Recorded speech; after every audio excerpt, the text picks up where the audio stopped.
Right,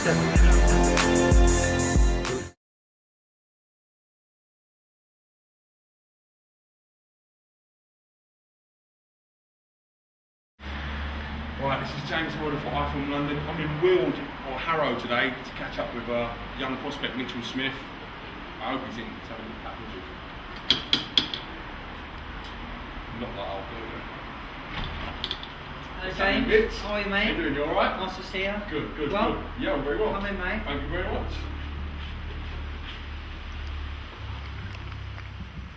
Shut that door, cameraman.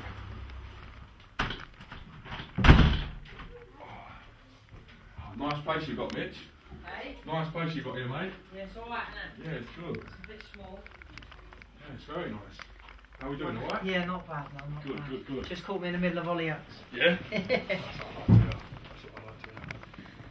What's been happening? Yeah, everything's Long alright. drive here? Yeah, long drive here. Bit of a nightmare. Oh, a bit of a nightmare coming through central London this time of the day, you know what I mean? I didn't think it was coming. No, it was, to tell the truth, it was a bit of a drive, I'm not going to lie. What's happening, you alright? Yeah, I'm well, mate. Yeah, I was going to go for a run later, but it's raining now. I'll end up going in a little while. Yeah. I was going to go about an hour ago, but I was waiting for you lot. Oh, don't tell me I've delayed your run. Telling me R3 and all that, no. and then turn up at R6, 7 Sorry, o'clock. Mitch. Yeah, I feel bad if I've delayed your training. No, don't you know be what I silly, mean? mate. No, don't be silly. I've done one session today, and I got me evening run later on. I usually go about 8, half 8, 9 o'clock anyway. Would Jason Rowland's get on the phone and say, "Oh, have you done your run yet? What's going on?" Yeah, no, he just don't believe me anyway, so it doesn't matter. See, like, I've been running, yeah. I usually have to get Lace to take a picture of me when I come in with me sweat top on and dripping with sweat. Yeah. To let him know that I've been doing it. I normally see your tweets saying that you're going to go out for a run, etc. on that. Yeah, just trying to let the Twitter fans know that I'm still, you know what I mean, I'm out training, doing my thing, you know. Yeah. Getting a lot more followers on the Twitter now. People starting to find you, aren't they? Yeah, I'm doing alright. I had to set up a new Twitter, which is at Mitchell Smith 92. Bit easier to find you on It that is. one, It was a bit of a nightmare the last one. But yeah, no, you know, things are going well, mate. Let's talk a little bit of boxing. Let's go. What's been going on? Where have you been doing the training? I heard you're not training in Whitford, Essex no more. You're training down this way. Talk to me a little bit about that. Yeah, no, we've moved to it's the RJ's gym in Edmonton. It's just closer for me, really. It's, you know, Johnny Dignam, he trains in Essex, and he was literally travelling 2 minutes to the gym. So Jason said, it's not fair. So he's moved us over to Edmonton, which is 16 miles from me. Is Johnny Dignam there as well with you? No, Johnny's still training with Jason in Basildon. Yeah. So he's moved us over to RJ's gym. You know, it's closer for us, and things. It's a nice gym. The lads in there are good as well. You got the geezer Rod that owns it. You know, Terry the Tan, the unlicensed fighter. Yeah, he's in there. They're good lads. They're all right. So it's all right there. Yeah. It's got everything you need in there. It's got all the weights in that as well, which is good. So, you know, you can go down and do a weight session if you want. Do you know what I mean? A bit of conditioning and that. And it's got the bags. It's got a nice big ring in there. Yeah, so, I mean, listen, just me and Jason in there is enough for me, do you know what I mean? Just getting the one-to-one training with Jason is enough for me. You can't beat that one-to-one training, can you? You know, it's nothing like just you and your trainer going in there and working on things, you know, it's much better. A lot of people talk about you in boxing terms of how good you are and how good you can be. I said this before, it's down to you really, how much you're going to push yourself and how much you want out of the game, really. Yeah, that's right. I mean, at the end of the day, you know, you got to want to know what you want. Do you know what I mean? And when you find what you want, you just strive for it, don't you? You know, I'm hungry to go on and win titles as soon as I can, and even to go and win world titles in 4, 5, 6 years time, whatever. But at the moment, you know, we're doing the apprenticeship in the game. We're doing what we're doing, and we're doing it well. And hopefully we'll start nicking titles soon. Yeah. So, it should be alright. One thing I've noticed is since the amateurs, your style's changed a little bit. I'd say you're a lot more aggressive now than you was in the amateurs. You used to be a lot more of a slick boxer. In terms of, you still got that boxing skill, but you seem to be coming out a bit faster out of the traps now. That makes sense. No. I think it's probably because I'm allowed to. I mean, in the amateurs, I mean, you do see the lads that go out and try and bang you over in the amateurs, but a lot of it is the point scoring. Do you know what I'm saying? You do get a little, like, just tip and taps and whatnot. You're just trying to nick the points, but you know, I mean, no one will believe it, but when I was an amateur, I still I wanted to go and hurt people in sparring and that. But yeah, when I got into the ring, it was just tip tap, tip tap. To be honest with you, it didn't do me any favours really. I mean, alright, I won the senior ABAs, junior ABAs, 2 NABCs, but I probably would have won a lot more if I was a little bit, do you know what I mean, trying to work someone a little bit more. But now I've turned pro. At the end of the day, it's a job now. It's a job now, James. You know, I've got to feed 4 kids. You know what I mean? At the end of the day, 4 lovely kids. You're a 4 very lovely lucky man, kids, Mark, and so. you know, and a missus, and I've got to keep a roof over my head. I've got to knock people out. It's just my job, mate. You know, and the amateurs is just, you know, amateurs is just a hobby, really. Now it's professional. It's on now. You know, you know, and I'm going to carry on knocking people out. When can we anticipate seeing you next out? Is there anything been put into paper about your next day? I've got July 20th is Wembley. Is that the Wembley show? Yeah. Dojazor and Malik Scott, is it? Yeah, that's a good bill to be fighting on. That it is. Billy Joe's on it. Carl Frampton, Paul Butler. Billy Joe, Gary O'Sullivan. That's it. That's going to be a cracking fight. Listen, it's a cracking bill, you know. I've got a 6-rounder. Would that be your first 6? That'd be my first 6 threes. No, that'd be my third 6 threes. Yeah. But I haven't gone 6 threes yet because obviously I've had them out before. Yeah, that's the reason I'm thinking that, because you because it's been scheduled, but it hasn't gone the distance. You know, I'm gonna go in there. I'm gonna do what I've got to do, and you know, I mean, I'd like to fight for a title now, but it's not happening. 6 threes, and we'll just do what we're doing. You know, it should be a good night, and I'm expecting another knockout. Yeah. Yeah. Francis Warren, I was talking to him the other day about you. He rates you very highly.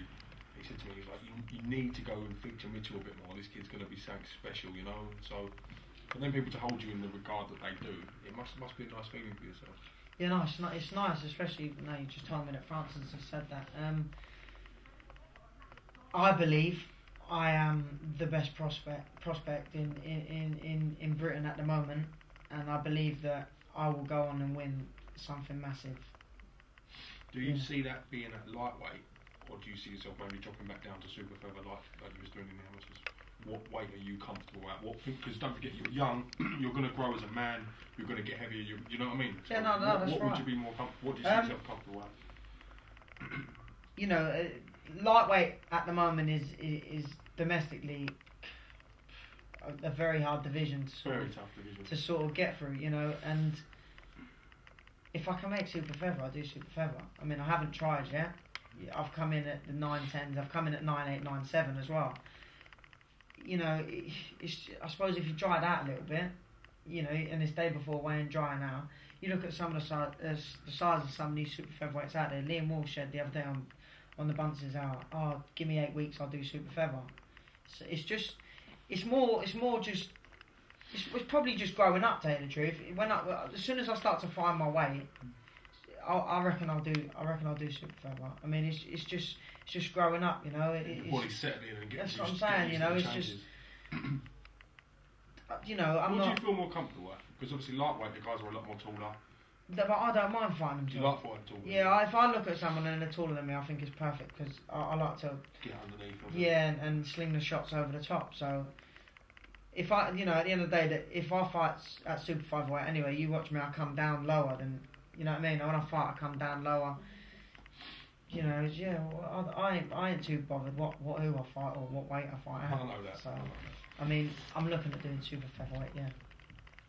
When you was growing up boxing, who was your boxing heroes? Who did you look up to? What fighters did you try to, recreate or were impressionable? Who made I used to love watching all the Mexicans fight, but obviously when you was an amateur, it was a no-go, you know what I mean? You can't fight like that as an amateur. So I watched a lot of Roy Jones Jr. For me was a class fighter. Now it's got to be the Money Mayweather, isn't it? It's got to be, you know. Geezer's unbelievable. He's a clever man as well. A very good businessman as well. He's a very good boxer, isn't he? He hasn't got where he is because he's daft. You know what I mean? He's a clever man. And boxing ain't all about just getting in there and beating your opponents up. You've got to be clever outside the ring as well. You know. That's right. Yeah. It's a short career. That's true. You've got a certain amount of time to reach a potential in your career and a potential earning level. So of course you've got to make the most of that. You've got probably 10 years, you know what I mean? And that goes quick. You think like, you know what I mean? You go back 10 years in your life, that's gone like that, you know? Doesn't seem that long ago, does it? I mean, do you know what I mean? I can even remember going to the park 10, 11 years of age kicking a football about, you know, or 11 when I had my first fight. That's gone like that, man. It's unbelievable. So you've got to be clever whilst you're here, do you know what I mean? Trying to earn a buck. And that's what I do, mate. Yeah, no, I understand that. I understand that.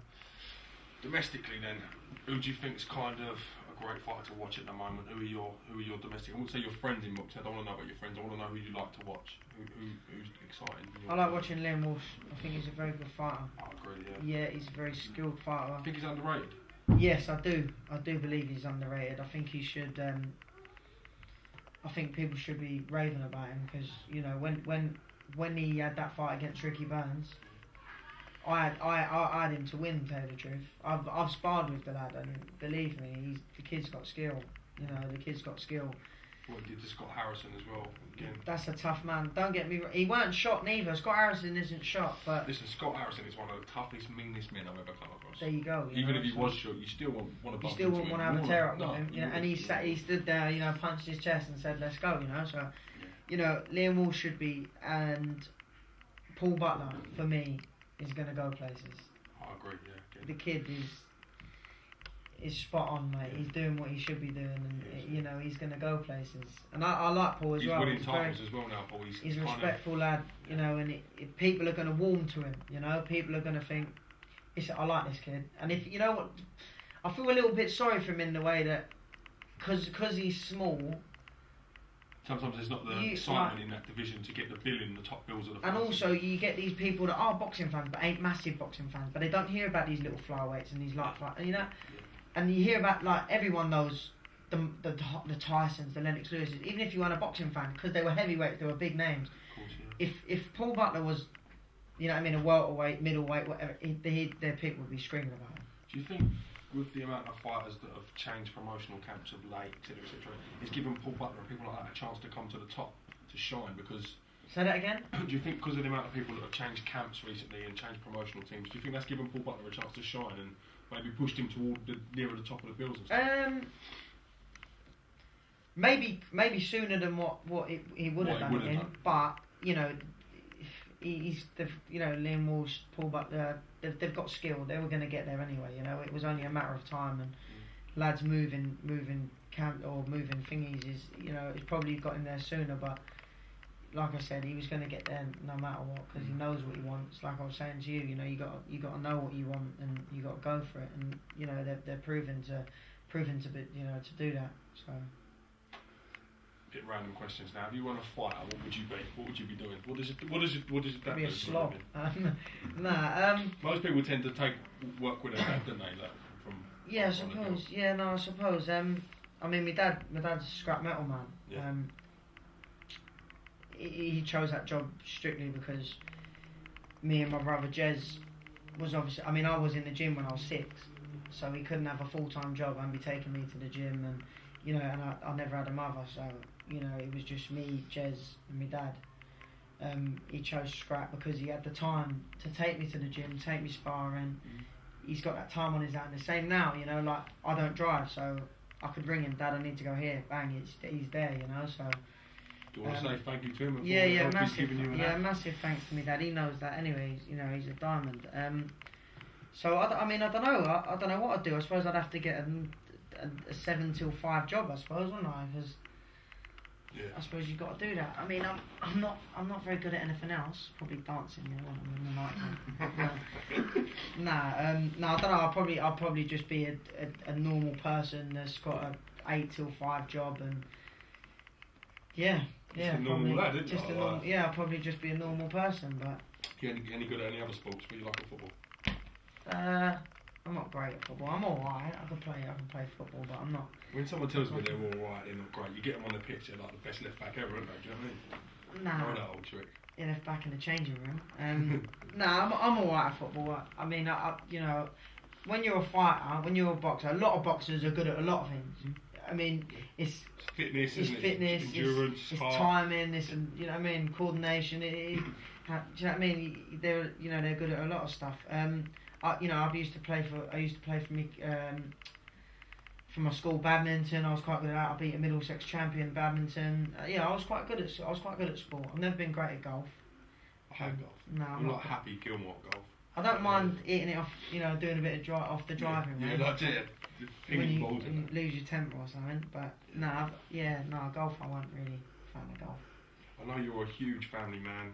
Having met your family before and spent a bit of time with you, and I know how important family is to you. Do you think that's grounded you as a young professional? That's helped you? Yeah, as definitely, most definitely, and also, if I didn't have a family, I'd probably be out a lot more. Yeah, being influenced by other people, etc. And then come on, let's look at reality. When you're out a lot more, trouble pops up. Of course it does. Or you bump into a wrong crowd, and it just could change the course of your mentality as well, couldn't it? Of course, you could end up enjoying something else that probably, do you know what I mean, that you don't. Takes you away from what you meant to be. Exactly. So, I've got 4 kids indoors, and I've got a lovely missus, and I come home from training and my bag gets emptied and washed, and my wraps get washed, and dinner's on the table. And you sound like an old man. You sound like you're about 45. No, maybe, but at the end of the day, I'm just like this training. Do you know what I mean? Training. Like a horse with a blinkers, just focused on what you're doing. You've got to be, because you can't be. I mean, you can't play boxing. If you want me to be fair, my first fight, I probably trained hard for, and then I could have been second. I could have slipped off it a little bit more, thinking I was a bit, like that, and all of a sudden, do you know what I mean? I see that I had to get back on it again. You know what I mean? So then I started getting back on. So I've interviewed you after one of your fights, and you would have thought you lost the fight.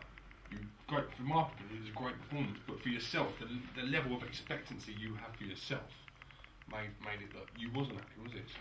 Yeah, no, I mean, I was a bit gun-ho when I first went pro. I wanted to be knocking people out, and I was in sparring, I was bowling people over in sparring, or you like that, do you know what I mean? You all of a sudden think you're Tyson, so I think that's what it was. I rushed my second and my third fight, to tell you the truth, and probably my fourth.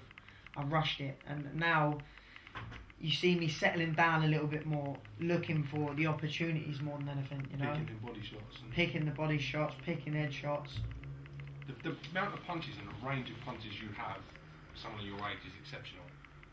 You're not just a one-shot kind of guy. You've got a very good range of punches. Just over the years, isn't it? I mean, it's just over the years practicing and one-to-one training with Jason. We can practice anything we want, I mean, sometimes we're in the gym and it's just footwork.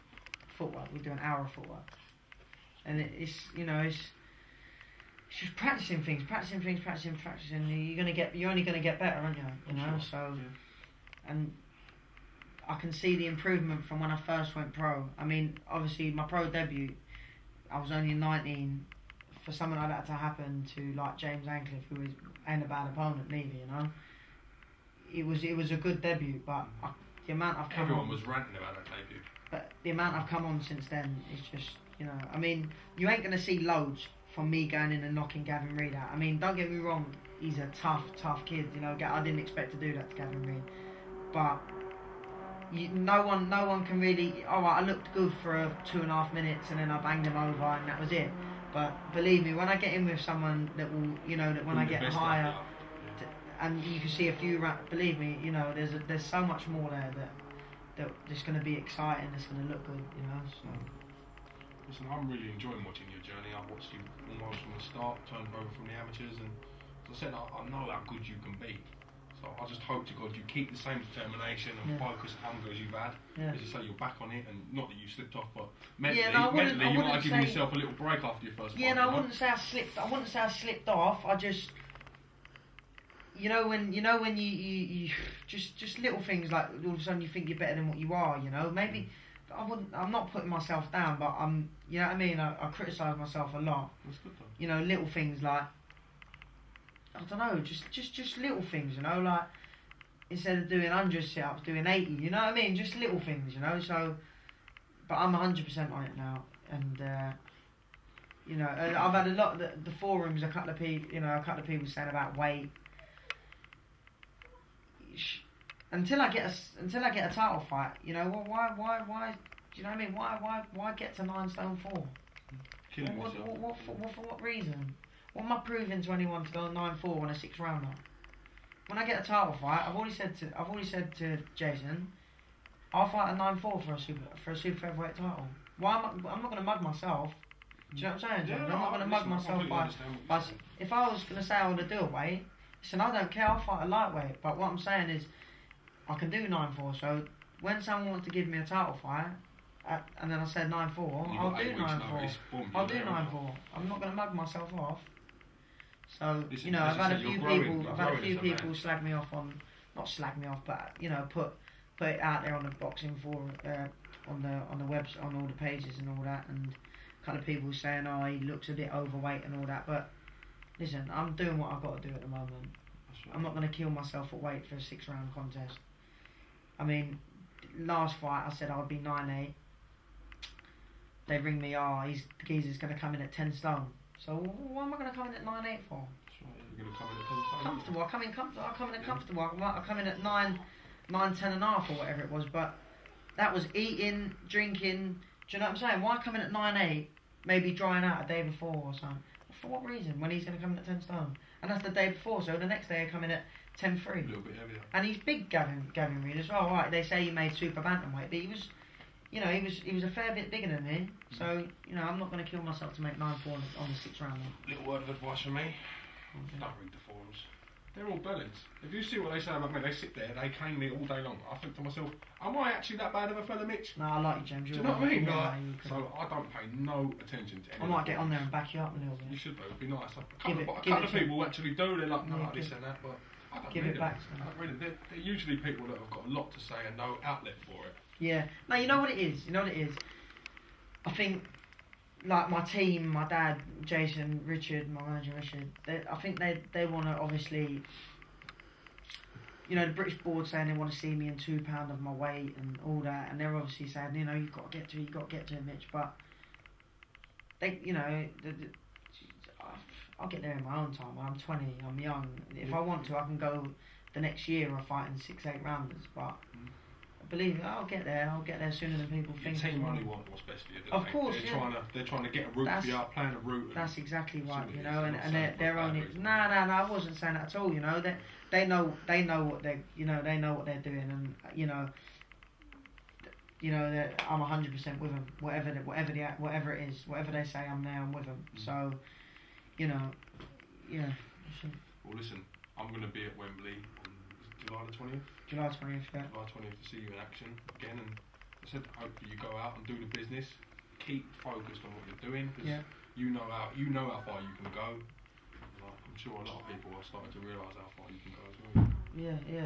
Just keep focused, keep doing what you're doing, and as I said, thank you for having us in your lovely home and thank you for coming over. It's nice of you to do that. Yeah, Diamond. It's nice because now I can go and let people, you know what I mean, see the inside as well, you know? Yeah. You don't want to blow your own trumpet by talking to people and talking crap about yourself, but when you got someone interviewing you, they can see the inside, you know? That's right, yeah. I think it's important people get to know the boxers as well as people as well. You might see a post-fight interview with Mitchell that might be 4 minutes long. Yeah. You're not going to gauge that much about it. No, exactly. And a lot of it is about the fight, you know what I mean? You don't see about, you know, life in general, you know. You've come around here now, you've seen yourself, got a nice family. Yeah. You know, and I spoke a little bit about my career, which I'm happy about. So, it's good. As I said, I'll thank you and your missus for having us down. Yeah, Diamond. Next time we'll have to have a bit of grub. Next time, I'm going to hold you to that. Yeah, no, definitely. Definitely. She does a mean spag bar, I'm telling you. Well, listen, if the cup of tea was very nice, so I'm going to believe you and take your word for that. I don't know about the cup of tea. Shake's I'm going to get a smack in the ear on one again. Bad fella. No, but just like to say a quick thank you to my sponsors, Winter Wellbuild, ATS Interiors, Edgeware Scraps, Stoke Vale, Danslow Signs, you know, there's HM Clothing, Jordan Carr's my mate that's doing my posters, does a lot of stuff on Twitter for me. Don't you design clothes? Yeah, he does. One of your mates emails me on my iFILM website at least twice a week. Yeah, because you know why? Yeah, you know. He's like, he's keen. Tell me about it. Go on, tell me the idea. Jordan's keen. He wants to start doing his own stuff of clothing. You know, obviously, to do that, you need to get your name out there a little bit more. Obviously, you're massive. iFILM is massive you know, and you've got started off somewhere, and you know what I mean. So he's starting off somewhere, but he's keen and he's a diamond geezer as well. Tell him to send us some samples, and then either myself, I'll get him. Myself or the big Sri Lankan will wear them for you. We'll do I don't some. know about that. The Sri Lankan. Nah, you've got them in triple XL anyway. Yeah, I don't know whether it goes in that. Not size. everyone makes triple XL. Nah, but you know, like I said, he's keen and he's a good lad, and he does my bits of my stuff as well. Like he does my t-shirts, Team Babyface Assassin t-shirts. They're actually quite good t-shirts. And they're good. Good t-shirts. They're good quality. You know, you get some t-shirts you throw them in the wash once, and all of a sudden they're this big. You know, or they're battered. But you know, he's got to start off somewhere, and he's doing well for himself, the kid. You know. Right, well, as I said, don't email me every 2 minutes. I'll help out where I can. I'll help out where I can. Yeah, Right? you might want to text him after this, and he's gonna go, no way. No, listen. Well, plug it. Give him a plug in there. No, I will. You know what I mean? No, boss, and I'll get him to send you a few t-shirts and that. Yeah, listen. If we can help out, we will help out. No, yeah. Diamond. Thanks, James. This is James Helder with Mitchell Smith at home with the Smiths. Peace. Thank you for watching. Nice one. iFILM, London, iFILM, London, iFILM, London.